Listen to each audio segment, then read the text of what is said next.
300 raideurs, une centaine de jeunes officiels et une cinquantaine d'encadrants se sont donné rendez-vous à la cocoterie de Saint-Paul pour le raid UNSS Ouest. Une 8e édition riche en activités diverses pour les collégiens et les lycéens. Dans la catégorie découverte, certains jeunes sportifs pratiquent ces disciplines de plein air pour la première fois. Ils en profitent pour se défouler et pour travailler leur sens de l'orientation.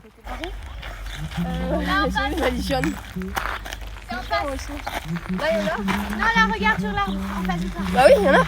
Allez, Orange, ça. oui, mais c'est ça, les balises jaunes, là. Ils cachent les balises un peu partout et nous donnent une feuille et on doit la retrouver dans un temps et à revenir après pointer. Au début, c'était dur, mais après, à la fin, quand tu sais que tu vas bientôt finir, tu te motives. J'aime bien la nature, du coup, ça me permet aussi de découvrir de nouvelles choses. Les plus entraînés enchaînent 8 activités en un minimum de temps dans la catégorie Challenge. Une compétition acharnée entre les équipes composées de 4 raideurs. Les participants doivent réaliser le parcours en entier ensemble, du début à la fin, et dans la bonne humeur. On encourage les autres, on les laisse pas tomber. On fait tout pour qu'ils restent en forme et on va au rythme de celui qui va du plus long, on va dire. C'est assez ludique, amusant et en même temps il faut se donner et se dépasser.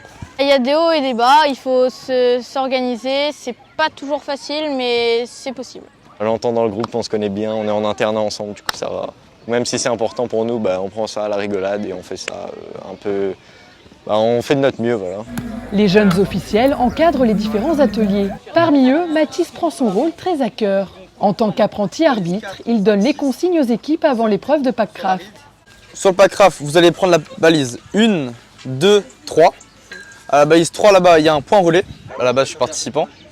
Juste cette fois-ci, c'est la première fois que je fais jeune officiel.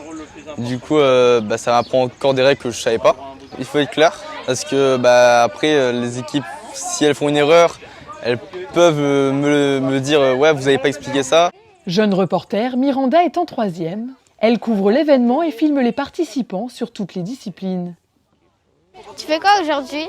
Aujourd'hui, nous aide des PSN pour faire les kayaks, des vélos. On doit courir un peu partout, on doit bien suivre ce qui se passe, on doit être attentif. On doit faire des vidéos, des photos, des montages sur ce qu'on fait en sport, c'est-à-dire soit on fait des raids ou soit on fait de l'athlé. Faire les interviews, c'est difficile parce qu'il faut chercher les questions à poser, il faut savoir bien parler avec les gens. Les jeunes officiels se portent également volontaires pour le secourisme et apprennent les gestes de premier secours. Ils interviennent sur le raid UNSS Ouest lorsque les jeunes sportifs se blessent. Une révélation pour Bleuhen qui souhaite pratiquer le plus régulièrement possible. Allô, ici le 15. Oui, bonjour. Je m'appelle Bleuhen et je suis au milieu d'une forêt. Une jeune fille est tombée malaise inconsciente. Elle respire et je l'ai mise en PLS. Moi, j'ai fait la formation Gestes qui sauvent. Et depuis, on met en pratique assez régulièrement dans des crosses et des raids.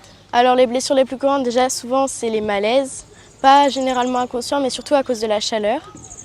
Et sinon, après, c'est des blessures superficielles comme des plaies, égratignures et raflures.